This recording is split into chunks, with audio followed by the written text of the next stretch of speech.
Hello, welcome to Bongo IoT's tutorial videos. Today we are showing how to add drivers to Bongo IoT. At first, the user must navigate to the general settings and select the driver option.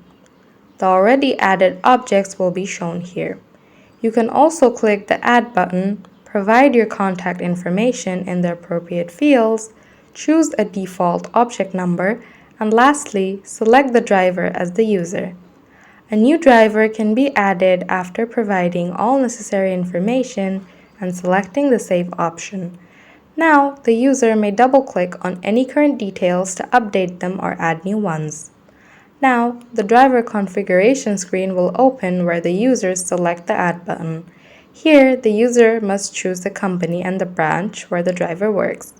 The driver's employee designation is then briefly described. He may be a driver, employee, or engineer.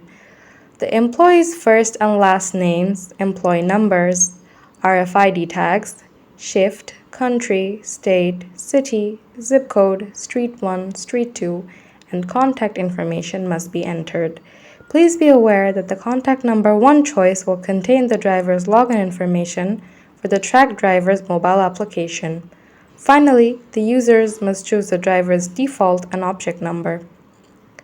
By selecting the Upload button, the user can also upload a photo of the driver. The Additional Information tab is now the next tab. Here, the object inputs the driver's other non-mandatory information for record-keeping purposes, such as their date of birth, joining date, departing date, and other information.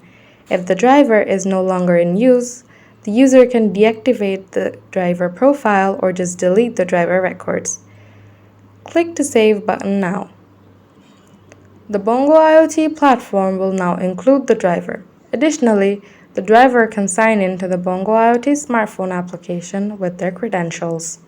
Thank you.